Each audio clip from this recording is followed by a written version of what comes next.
Hey guys, Evan Ork here, back in the video, and today we're going to be doing a review on the Bandai 1995 Gamera figure.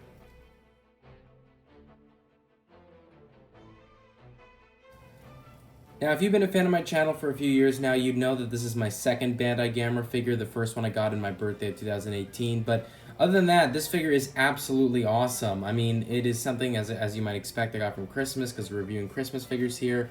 And look, some moss has got under his foot. But it is definitely a really, really nice figure. And so I definitely want to get right into this. So the first pro I have right off the bat is the detail. The detail on this figure is definitely one of my favorite things about it, mainly because of just how well you could see it. I mean, just comparison to the actual design and suit from the Heisei Gamera series. I mean, the wrinkles on his skin here, it really is accurate.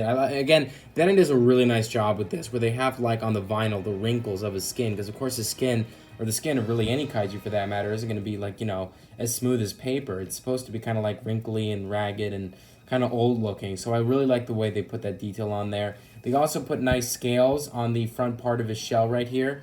These little linear areas that form the area where it opens up and fires that orange beam or whatever. Again, I haven't seen any Heisei Gamera movies, as I mentioned in the last review of my Gaios Heisei figure, so I'm not too familiar with how this corresponds with the actual design because I haven't seen the movies, but I have definitely seen pictures and I've seen some clips, so I know that this is really well made. I also like the details on the shell here, these scales, right, these linear areas that kind of make a little bit of something, kind of like humps in a way. Really, really nice. Claws, fairly good detail. Tail, same idea, wrinkly skin, really nice. Facial detail is really, really good. I like these kind of little dotted lines that go down to his nose. I like how they actually added little tiny holes for his nostrils. That's a very small and unimportant detail, but the fact that they did it because it's so unimportant shows that they really cared for it. Really nice teeth here as well.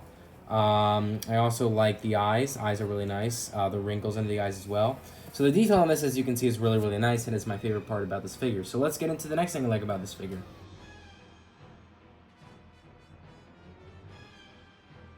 So the next thing I like about this figure is articulation. That might come as a surprise because I know in my last review I was complaining that a lot of the newly released Bandai figures are getting worse and worse when it comes to articulation, as did their predecessors from like the 90s. Those Bandais had far better articulation, lots of better examples. But in this case, this is standout because it actually has more than 4 joints. Now, 4 joints is, I think, the least amount of articulated joints that a Bandai figure should have. At least 4 for a Bandai, and at least 3 for a Spark Doll. And this has 5, which is better than the average amount, which, as I said, is 4. So that is actually a very good upgrade from a lot of these newly released Bandai figures that are not following the articulated joints really well, and they're not really looking back at older figures and being like, you know, why don't we do that with the newly released figures? So I'm glad they at least considered that with this. So again, with articulation, you have the arms. They go 360, as you can now see. The legs can move as well. You have the tail. So that is 1, 2, 3, 4, and then 5. And so that is 5 articulated joints. And again, more than 4. I'm happy with that. I'm definitely happy with that. So I know that was quite quick, but let's get on to the next thing I like about this figure.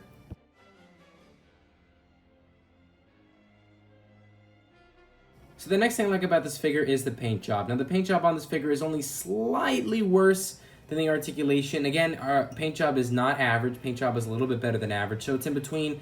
It's in between the articulation, which is actually quite a standout compared to other Bandai figures, and it's in between that and average. And so paint job on this is average because, as I have issues with a lot of other Bandai figures, when the design typically has one color, which isn't the fault of the company, it's the fact that they have to mimic the design as the best they could, it doesn't really have any standout elements to it. Now, there are some booming colors. The mouth, I think, because it's an open mouth figure, it has really, really nice booming red. I shouldn't say it's so booming. It's slightly booming. It could be a little bit more booming.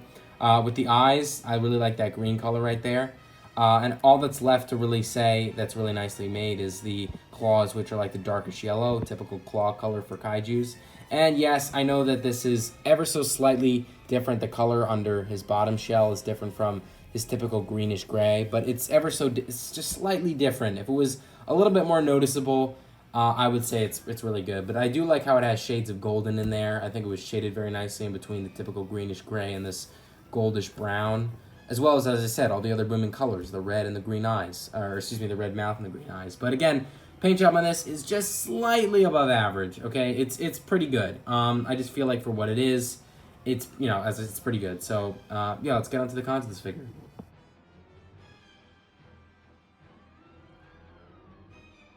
So when it comes to the cons of this figure, I really only have a con that's kind of a mix of a nitpick and a major con. But if you recall when I said there was 5 joints of articulation, I actually fooled myself into thinking there was 6 before I filmed that part of the review, because I saw, yeah, the 2 arms, which move, the 2 legs, which move, the tail, which moves, and then I saw this crease in between the shell, like right here, this linear crease. And I remembered thinking, oh, I think this can move. I think I remember moving that when I opened this for Christmas. But in fact, I was wrong.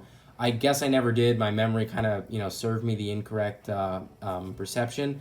And so this head cannot move. It is a glue seal. And I think that is a problem, because had this had 6 joints of articulation, that could have been even better than the detail, which, as you guys might remember, is the biggest pro of this figure.